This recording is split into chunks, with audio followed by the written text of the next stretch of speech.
Welcome to Miles from Her View, the podcast where we dive deep into the unfiltered reality of fitness, strength training, and nutrition within womanhood and motherhood. I am your host, Kat, founder of Kat Fit Strength. I'm a career strength and conditioning coach, entrepreneur, lifelong athlete, and a mom of 2 active boys. In each episode, we explore the unique challenges and triumphs faced by women navigating the complexities of life. From juggling family and career to prioritizing self-care, we dissect the systems and the habits that shape our health and wellness. Join us for real stories, authentic advice, and genuine conversations as we empower each other to embrace our journeys and find strength in vulnerability. Welcome to Miles for Review. I'm here today with Sarah Krotulski, is a doctor of physical therapy and a pelvic floor therapist. She specializes in pregnancy and postpartum corrective. She's also, a pregnancy and postpartum corrective exercise specialist, certified athletic trainer, and has a certificate of achievement in obstetric physical therapy. It's a tongue twister, as we can tell, from the American Physical Therapy Association. Whew, a lot of credentials. She has been a PT for over 10 years and is passionate about helping moms navigate pregnancy and postpartum challenges to feel strong and confident in their bodies to enjoy motherhood. Her practice, Mother Recover Physical Therapy and Wellness, works with moms virtually in their homes and in the office in Royersford, Pennsylvania.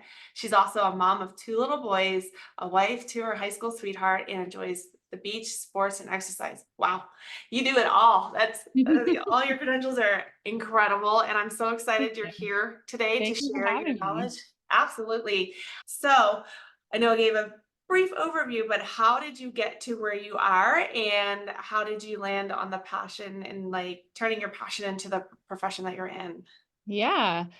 So after I had my oldest son, which is almost 8 years ago, hard to believe, I myself was having some musculoskeletal pain, some pubic symphysis pain, and some pelvic floor issues. I was having a lot of pelvic heaviness. And at that time, I basically had to beg my OB for a script for pelvic floor PT. I wasn't a pelvic floor therapist at that time, so I didn't really know where to begin, right? I was an athlete my whole life, but I couldn't postpartum, I couldn't walk around the block without pelvic heaviness. And I was like, felt broken. Like, is this what it's going to be like for forever? So I basically begged them for a script, even though they didn't think I needed it. And that kind of sparked my interest into the world of pelvic floor therapy and pregnancy and postpartum care, just needing to help myself really. And then just seeing how important it was, not just for moms' physical health, but also mental health postpartum as well, just how important just that physical recovery aspect and how much it was needed and how much support moms really needed. So that's kind of how I dove into the world of pelvic health. I love it. And you're so true. And I love what you said right there. And I'm going to highlight it is, you were an athlete for life, and here you found yourself in this position where it was like, is this my reality now? Is my body broken? And I know, speaking from experience, I'm a lifelong athlete, and I found myself too with certain situations postpartum, like, what is happening? Because as athletes, and you don't always have to be an athlete to have such a good connection with your body, but it is a lot. There's a lot going through, not only from a physical standpoint, but a mental standpoint in that postpartum. And every postpartum recovery is so different too, that, you know, I know in my realm of things, like, it's getting a little bit better, but my eldest is 13, which again, shocking to say, but I remember struggling with things and everyone was just like, that's your reality, or, you had a baby, or like just these blatant, I don't want to say excuses. I think generally at that time, not a lot of professionals knew.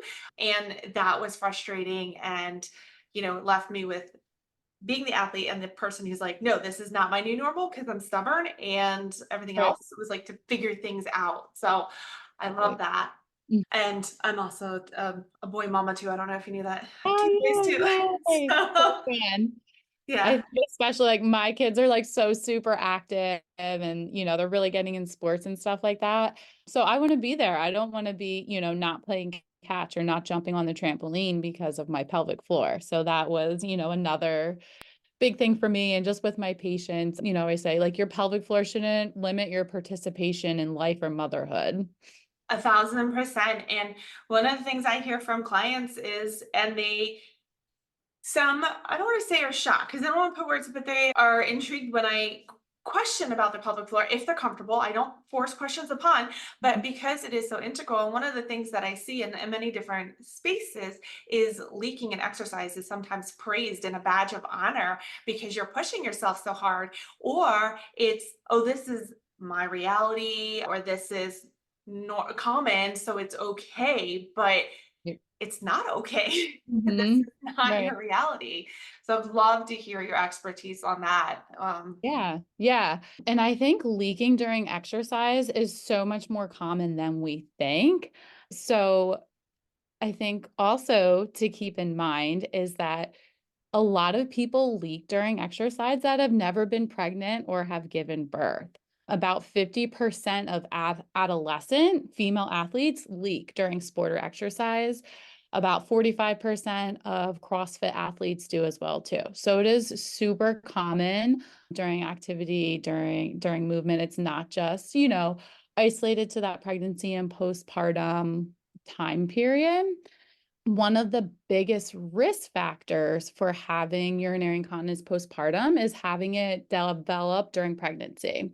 Mhm. So that would just be like a huge indication for me. Like if you're working with somebody during pregnancy and they're having leakage, that they should work with a pelvic floor physical therapist at that time because the chances of them having it postpartum are pretty high as well too. So yeah, it's super common, but it doesn't need to be that way. Yeah, and I love how you started off there. I'm going to say myth busting the fact that it's isolated to post, and that young women can also leak as well, and it's not isolated also to a female problem. Men also have a pelvic floor. Their pelvic floor looks different but can also leak too, and they don't have babies. Like, so it's like Right. looking at, like, it's not just a I had a baby therefore, Right. and it's not just isolated to for vaginal birth. C-section births are also subject to Exactly. leaking as well, Mhm. despite the baby not going through the birth canal. It's still an impact on that pelvic floor, and that's huge. And in the case of, let's say, someone is experiencing, how what is kind of the first step? Maybe they're like, I don't know if I can do pelvic floor therapy, kind of go through those apprehensions. I know it's a lot of barriers because it can be embarrassing for that issue to happen. So, Yeah. Yeah. I think just like, validating, like, you're not broken. This is pretty common, but it can be helped. Like, it can be definitely embarrassing. People feel kind of isolated, like, oh, it's only me that this is like happening to. I also like to like remind moms, like, remind yourself of what your body has been through and also thank your body for what it has done for you. Because I think this downward spiral of I'm broken, this can't be fixed can perpetuate physical like barriers, deficits as well too. And a lot of times it takes like less than what moms think in terms of fixing like leakage with exercise. Sometimes it can just be like a simple tweak of like posture and positioning. Sometimes you need to slowly build up to do certain exercises. Maybe you're not ready to like jump in your HIIT class. Maybe we need to jump against the wall to start. Maybe the jumping jacks, you need to just do feet, maybe just arms, and kind of like gradually build up to that too. So, like to give the example of like, if you sprained your ankle and you're going to go play basketball, you're not going to just go right back into the game. You're going to like practice jumping, you're going to practice changing directions and moving. So, if you have been pregnant, you've given birth, pelvic floor muscles stretch 2.5 times their normal length during vaginal birth. At 6 or even 12 or even more weeks postpartum, if you haven't done the gradual build to be able to do those high level activities, of course, something's going to break down in the system and not work like it needs to. yeah, definitely. And I think one of the things I know I work with my clients is, especially wherever they're at, is you are where you are. There's no behind, there's no ahead, or there's no shoulds or timelines. And the best thing is, and what, you know, physical movement and strength training and, any therapies needed is to improve your quality of life so that you are living life in the moment and in the action versus on the sidelines and feeling inhibited. And so that's what I stress with clients too when I approach them. I'm like, I think you should see a pelvic floor therapist. This is so that we keep moving forward. Even if we have to modify, you're still moving forward. It's addressing where our body's at and honoring that. And I love that you remind the moms to kind of honor and thank their body for what they have done. And because I don't feel like that is praised enough. Oftentimes, I feel like there's still the snapback, reality out there of like, 9 months in, 9 months out, like type thing with the getting your body back, or, by that 6 week, 8 week, checkup, you should be ready to do everything you did pre-baby. And it's like, that's absolutely not. There's so much healing that's happening with the tissues. It can take up to 24 months or longer for things to get back. And as you get further away from having a baby, yes, things get easier to heal because you're more rested, your body is more nourished, like there's more recovery that has happened, but we need to take these steps, and it's not it should be looked at, in my opinion, as guilt or shame. Like you don't know what you don't know. Right. And Right. it's huge when you find that. So Yes. Yeah. the other thing, and that with a wide range of women that I work with, it's primarily between the ages of 35 and 55, and kind of, some outliers on either side. One of the things that I find, and again, I think it's good to talk about, and that's why we're having this conversation, is if leaking didn't happen earlier in life, it can often happen as you get into that perimenopause and menopausal stage Right. with our hormonal changes. And I'd love to hear your thoughts on that time period if you Right. yeah. Yeah. Yeah. So with the hormonal changes, things like UTIs are more likely to happen, as well as leakage, because the hormones are affecting basically like the forced closure around the urethra. So definitely leakage could come about at that time period as well. And we know, especially like throughout life, we know the importance of like strength training, just for overall health, bone mineral density, mental health, all of those things. And especially during perimenopause, that's a great time to focus on like strength training to help with all of these changes that are happening in the body. So again, like having a pelvic floor issue might really limit your ability to work on strength training during a period of time that you really need it. So I always like recommend, people are like, well, when should you see a pelvic floor PT? I think it's beneficial like during pregnancy to see a pelvic floor PT to learn how to connect your breath and your core and your pelvic floor. And it doesn't mean you need to go there once a week for 40 weeks. Like sometimes it could be 3 visits that really changes, someone's ability to exercise during pregnancy, shift their mindset about delivery and postpartum recovery as well, too. And then, of course, if somebody's having issues pre-pregnancy, which would be like leakage, constipation, hip pain, back pain, those would also be reasons to see a pelvic floor therapist. Yeah, and I like that you hit on that, because pain in the hip complex, so that lower back all the way through, and I kind of argue a little bit through that mid-thigh area, Oh, can yeah. stem from pelvic floor. And it Mhm. is kind of the one thing that I love learning about. I'm like, helping clients and bridging that gap from pelvic floor therapist to trainer, like Mhm. working with women so I can help identify is, you know, our body's whole connected. It's built of pressure systems. And oftentimes, like you said, it can just be a mismanagement and then of just connecting things together. And when we're pregnant, it really impedes on that core column and creates that disconnect there to accommodate for the growing baby. There's no fault of what the mom did or didn't do. It's just how the body responds. And sometimes the body needs that encouragement. And that mindset shift with the mind to prime on how to connect and go from there.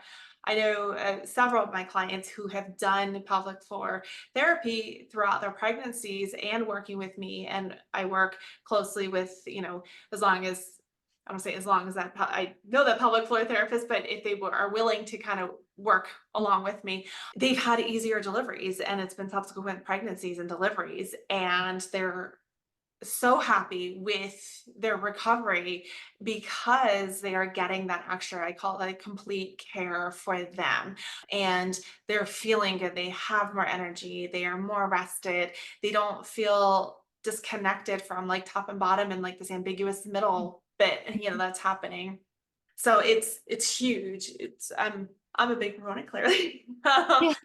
But I would love to hear more about, so like, if there's a way you could articulate, if someone's like, I'm not sure if I'm leaking during exercise, or I'm not sure if my problem is quote unquote bad enough to go Right. see a pelvic floor physical Yeah. therapist, if you can kind of talk to that to see, what Right. it might look like. Yeah, I mean, that's a pretty common question. Like, is this pee or is this sweat? So there's a couple things that you could do because you sometimes like you might not know like if it's happening during a class. So I tell patients like smell your underwear. Like, does it smell like pee? Sometimes you can't tell. The other thing that you can do, and as a therapist, I'm not prescribing medications, but this is a common thing that can be done if you're cleared by your physician, is taking azo, like over the counter medication, because it turns your pee orange. So take azo, you put a panty liner in your underwear. A few hours later, you do your workout. If the panty liner is orange, then you know that it's urine and not sweat. So that can kind of give you that feedback. So in terms of like, is this bad enough? I think that's a pretty common question because there's only so many hours in our day and moms have to prioritize their needs. So it's not normal to like have any sort of leakage. You should be able to move, cough, sneeze, yell, jump, whatever without leakage. But I always say if it's like important to you and like interfering with your life, like then you should have it addressed. But also know like if you're leaking now, like in your 30s, it's only going to get harder to manage as you get older as well too. So I just think prioritizing your health needs, and there's different seasons of motherhood and there's different periods of time that you might have the energy, the time to pour into it. And then there's times that you might not have that. So I think just recognizing that too, and just realizing that maybe now's not the right time. Maybe you need to focus on nutrition and sleep right now and not as much like exercise. And then when you are actually sleeping, through the night, then kind of like diving into it, having more time for yourself to see pelvic therapy.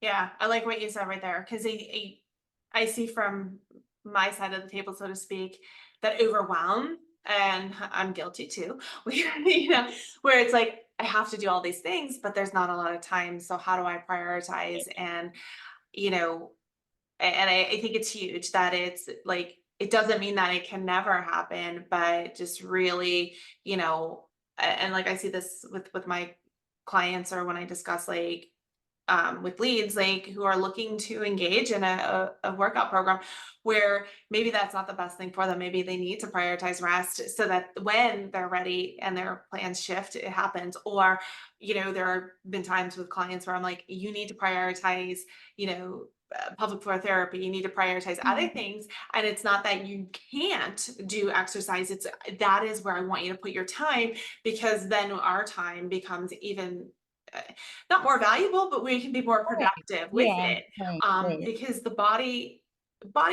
doesn't differentiate stress, and all movement and all things, impact and cause stress in the body. That doesn't mean we should be like idle and never move, but it's you don't have to work on all the things all at once. Right. Right. And it's better that you actually don't, that you kind of work with someone who's going to kind of help prioritize, like, yeah, let's work on this. Or, you know what, I want you to focus on rest and recovery, and then we'll work this in later. Like, because again, there's no timeline Right. on it. Like, it's not, if you didn't take care of this within the first 6 weeks, well, it's Right. never It's going to not be now or fixed. never. Right. Exactly. Yeah. So, Yeah.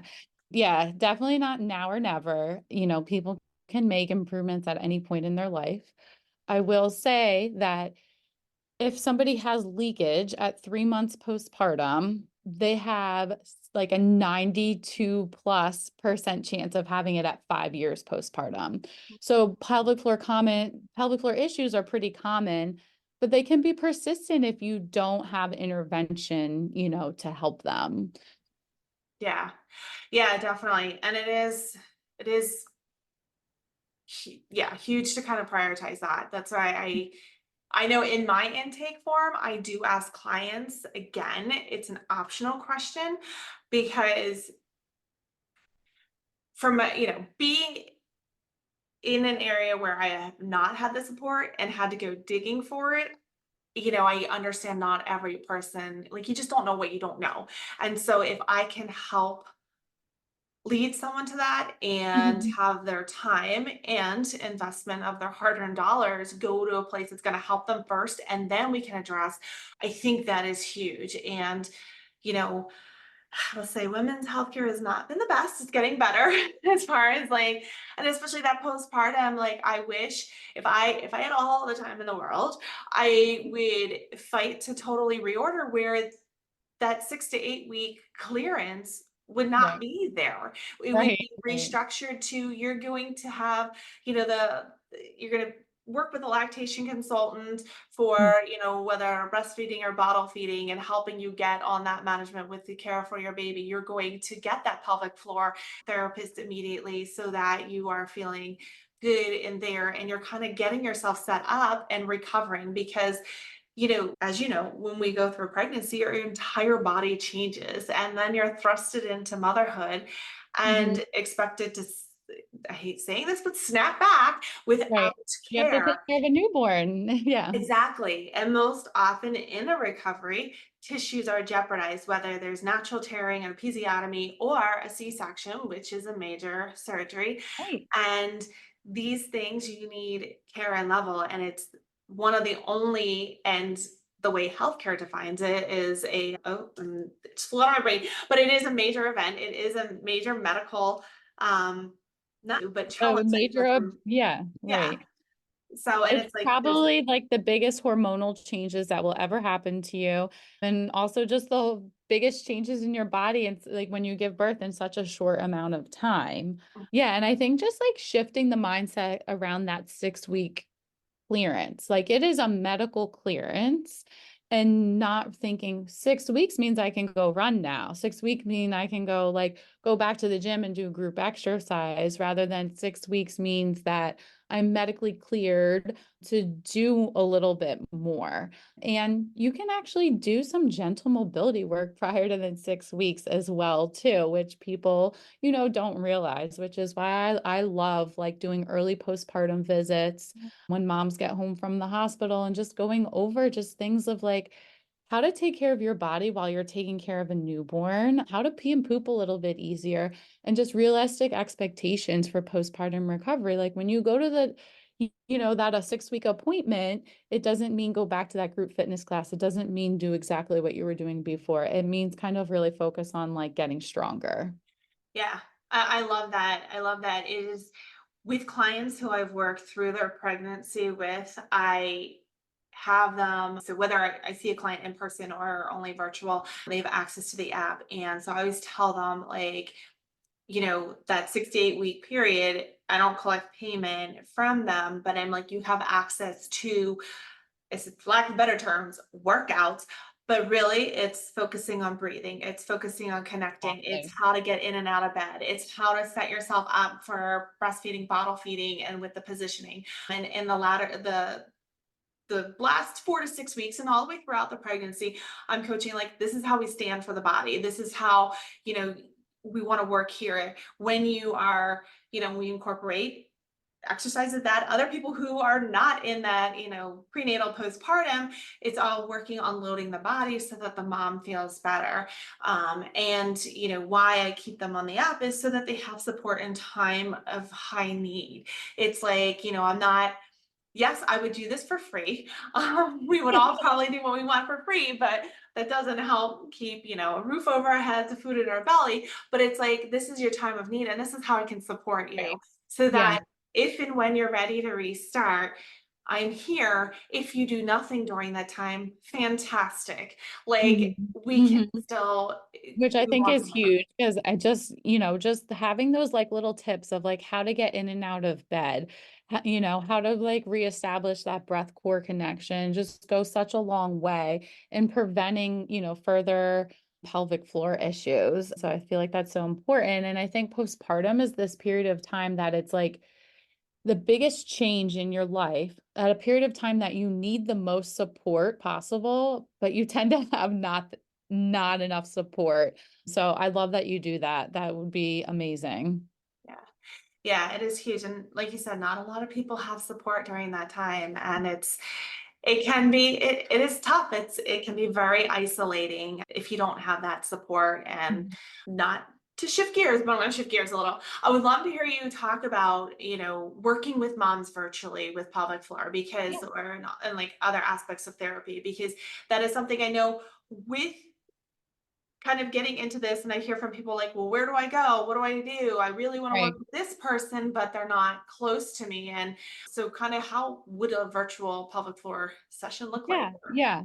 So it's so helpful. And there's actually research now that shows that virtual pelvic therapy is effective, which is really exciting. So it's going to be for the right patient at the right time. Sometimes people do need in person, whether maybe they need a little bit more manual therapy or hands on work, or maybe there's somebody that needs hands on them and some tactile cueing. So I will say maybe it's not for everybody at the right time, but I find it super helpful for early postpartum moms that like can't even think about leaving the house with their baby and packing up and going to an appointment, like hopping on a Zoom call can be super helpful to go over that breath connection, how to move, how to pick up the baby. It can show me on the camera, like, how are you moving and like doing that, like in your home environment. And then in terms of other periods of time besides early post, there's so much that we can assess and learn about the pelvic floor without touching the pelvic floor. So the pelvic floor is affected by our foot and ankle, it's affected by our hip mobility, it's affected by our mid back and our rib mobility. All of that I can visually watch somebody move, through the screen and kind of get an idea of what might be going on with their pelvic floor. So a lot of times just by working on what I call kind of more those like external things or like addressing the pelvic floor from the outside in is going to make these pelvic floor changes as well. So if we do that and say somebody's still having some lingering symptoms, then I basically talk through people through like how to externally, like visually observe your pelvic floor on yourself, not on the camera. And then if, we need a little bit more than that, then I'll explain to them off camera, like, this is how you would feel your pelvic floor muscles. And all that to say, not everybody needs to get to that point. They can kind of feel their pelvic floor externally on themselves, like between their sit bones, and kind of have an awareness of the area that we're talking about and what's going on there. So I think it's like such a great tool, especially for moms, because let's face it, somebody's going to be sick and you can't come in and you have to cancel the appointment. Well, rather than like wasting a whole appointment, not being able to get back in for 2 weeks by the time the illness circles through the whole family, just doing a session can be super helpful. Again, just meeting moms where they are in that season of life and then maybe picking back up in person. Or again, I think just all virtual visits could be the right thing for the right person at the right time. Yeah, I love that. That was one thing when I saw, I was like, I didn't know you did virtual, and it's huge. I don't think I've ever seen virtual physical or pelvic floor therapy before, which is awesome because I remember when I first started my business, gosh, over 11 years ago. It's shocking. I feel like it was just yesterday. One of the things I did see was it wasn't that clients weren't motivated or weren't serious about their goals. It's life is happening. And so I needed to meet them where they're at. And that's when I started, training clients virtually. It looked a Yeah. little bit different than it does now. And now clients are like, it's now everybody's on board with the whole virtual thing, but people are always shocked how it works better for them. Because like you said, someone is always going to get sick. We're in cold and flu season now. And then when it's not cold and flu season, we're also into work trips pop up or school holidays or whatever you fill in there. And if we can be there for them and support them on their terms as well as Right. they're able to move forward. Personally, I see it just alleviates so much stress, and so many clients are Right. like, oh my goodness, I feel like I can do this. Or they Right. finally feel like they're not spinning their wheels and they can focus on themselves, which I think is so huge for women as a whole, that they are feeling supported, because motherhood is tough. Yes, yes, yes. So, and it's tough when I've been there too. And even as I've been a personal trainer and nutritionist, where I wanted to work on myself, I wanted to put my fitness goals at the top of the list, but there was no time, or when there was time, I was exhausted. And that's where for me, I had a little bit of radical self-responsibility and recognizing that it was like, well, how do we train our clients? We go on our level, we scale back. Maybe mobility is where it's Right. at today. Right. So I Yeah. love that you have that same philosophy in Yeah. the realm of physical therapy and pelvic floor therapy, because it's huge. I think everybody, well, I don't want to speak for everyone. I know the people that I've encountered are so over, and I've never been about, but I'm so over this all or nothing. If you're not going at a Mach 10 with your Yeah. health and well-being, you're not even trying. That is not sustainable. And for those individuals, it's probably like 0.001%. Either they're miserable or they have a lot of care to help Yeah. them with Yeah. everything. So That's definitely a conversation that I have with a lot of my patients is like, it's not all or nothing. It is all or something. And I really try to like meet moms where they're at, I can usually tell when they're not sleeping and they're overwhelmed and stressed. And I say, okay, now we're just going to focus on like these one or two things.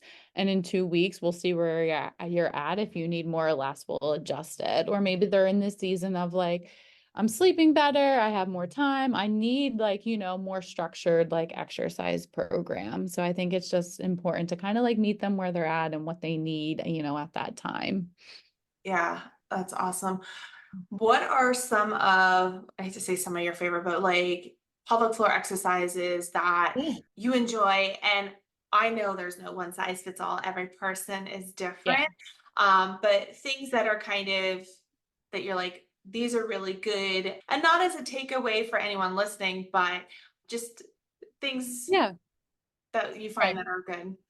So I believe that like any exercise can be a pelvic floor exercise. So if you know how to apply, your breath and your core and your pelvic floor connection, any exercise can be a pelvic floor exercise. A squat can be, a lunge can be.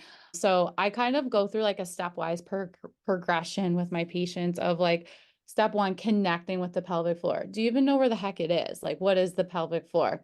And can you connect your breath to that and your core to that? And then step two is like lengthening. Like, can you feel your pelvic floor let go? Can we functionally like lengthen your glutes, your hip rotators? And then after that, then I get more into strengthening. And depending on the person, we might start with some isolated pelvic floor contractions. And I always go through and find like the right words, the right cues that click with their brain muscle connection that they can activate their pelvic floor. So after they can do that, then we apply it to like movement. Then we're doing it with a squat. Then we're doing it with a lunge. Then we can do it with traditional core exercises, a bird dog, like that sort of thing. So I think in summary, like any exercise, as long as you know how to manage pressure, your breath, and your core. I love that. And I'm glad you said any exercise can be a pelvic floor exercise, because when I'm helping clients bridge that, I don't want to say bridge the gap, bridging pelvic floor therapy to movement, it's like, well, I have my pelvic floor exercises too. And I'm like, those are great, but we need to work them into movement. And and I'm telling you, if you do a bird dog correctly and you engage that pelvic floor and that core from like front to back, from like abdominals all the way to your back muscles, It's hard. it's hard. And dead bugs. So when anyone says, oh, those are so easy, I get nothing out of them, I'm like, because you're not fully engaging Exactly. that Right. body. Because I have broken out in a sweat doing bird dogs Yeah, because you need to engage. And it's not bear down, it's not tense, it's really exactly. working on Right. exhaling from bottom up and getting all of that Exactly. movement through. But yeah, it's, you know, helping them understand that it's, yes, there's, like you said, you need to isolate because you need to develop that connection. But then we go from isolation to overall incorporation with it. And you're not, I think sometimes when people, and I've been there, so I'm saying this from experience, with some sort of physical therapy, it's more like these are the exercises, and there is like I'm trying not to say, but like that gap. People are like, I do Mhm. my physical therapy exercises and they're not associated Right. with everyday movement. But when it's actually, we're doing this to keep you progressing into that, and it can be married with them, and you're going to 100%. wind up Right. Right. utilizing it with Yeah. there. Right, right. Yeah, Um, I mean, what are the exercises going to do if you then get up and go to pick up your 20-pound toddler and you're holding your breath? So I mhm. think and that's just like another time, moms are super busy. They have no time to dedicate to exercises. And I say, all right, well, every time like you pick up, the baby, the toddler, you're doing X, Y, and Z because you're doing that a lot of times during the day. So I think just super important to kind of bridge that gap between laying on a table and doing exercises because that's not how we function and getting up and getting moving. So I do like to like assess the pelvic floor too when somebody's standing, when they're squatting, when they're lunging, like if they're leaking during those things and I can feel their pelvic floor, well, you're actually like bearing down, like you're holding your breath here and giving them kind of that like real-time feedback. Yeah, and I love that. And I think there's such a power in that connection from what you're doing in a therapy session, in the gym, to everyday life. And that's the one thing I find when I have a client who's like, I get so bored with strength training, like, and all this. And I'm like, okay, well, let's understand why we're doing it. And it's Yeah, not just for, looks and aesthetically, that's awesome. But it's also, hey, farmers carry, that's carrying groceries in, that's exactly. carrying a baby carrier, that's, moving different things at a low thing, doing deadlifts are, picking up a kid, picking up anything heavy from the floor. One I always say is like, hey, a quick deadlift is getting those plates from the bottom rack of the dishwasher, putting them up in the cabinet. So it's like, Right. and even though plates are lighter, it's those are the movements. And, you know, with the research, most of your torn ligaments and certain things in the body that happen in your 40s and above aren't from sports. They're from doing basic everyday things, getting Yeah. out of a chair, getting out of a car, getting out of bed, standing up, doing different things. But if the body isn't used to those loads where we have it in the gym, when we move too quickly, that's when the body gives because it hasn't been strengthened over Hasn't time. been challenged. Yeah, yeah.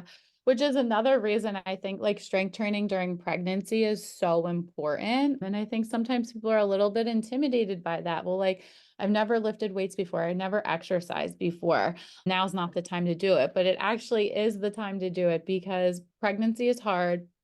Postpartum is hard, motherhood is hard. I tell my patients like the baby's only going to get bigger. Like you basically need to be strong in order to like meet those demands, especially that time period between like 1 and 2 years old where they're bigger and you're carrying them a lot. They might not be an independent walker. Like your body needs to be strong in order to keep up with those demands of motherhood.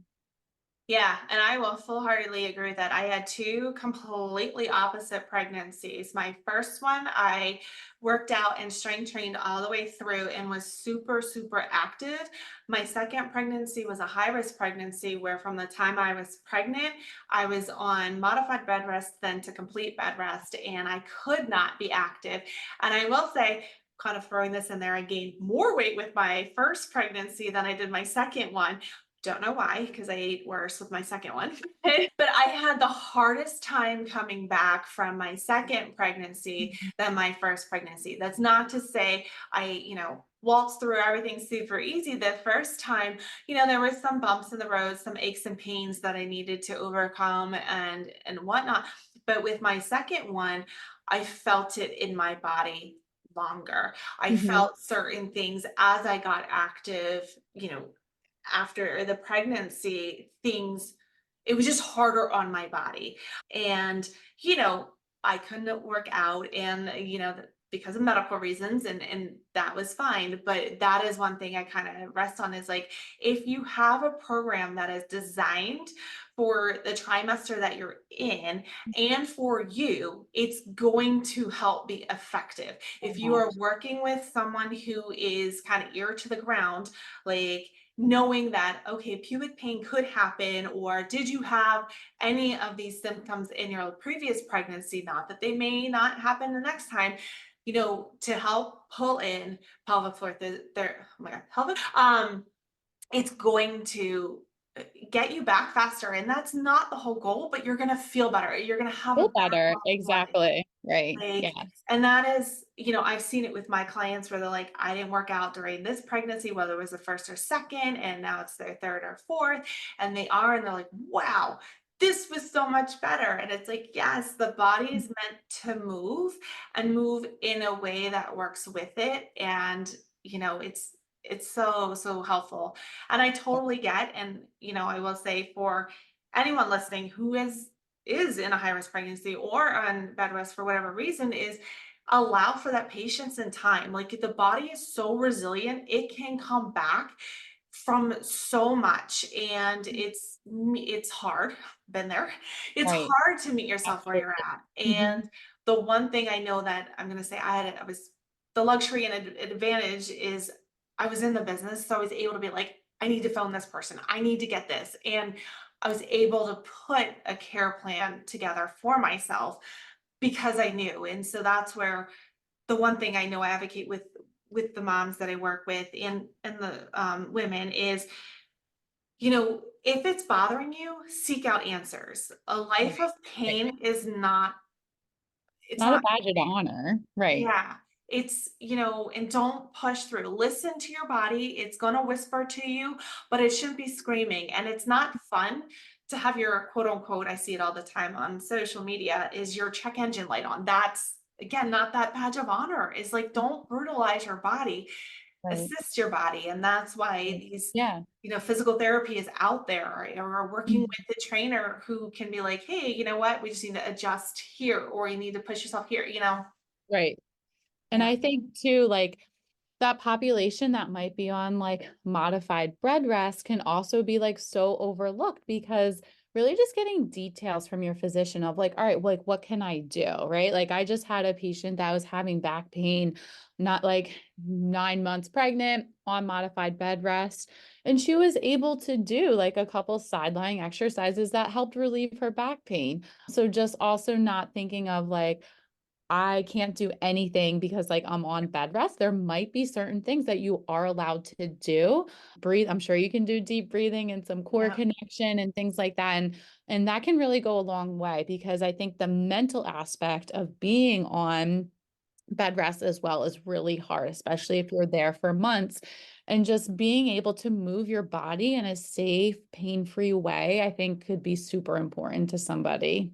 Oh yeah, absolutely. And I will say, as just speaking with my pregnancy, again, for anyone listening who is like couldn't do or currently cannot do anything, is the one thing, because I pushed the doctors hard.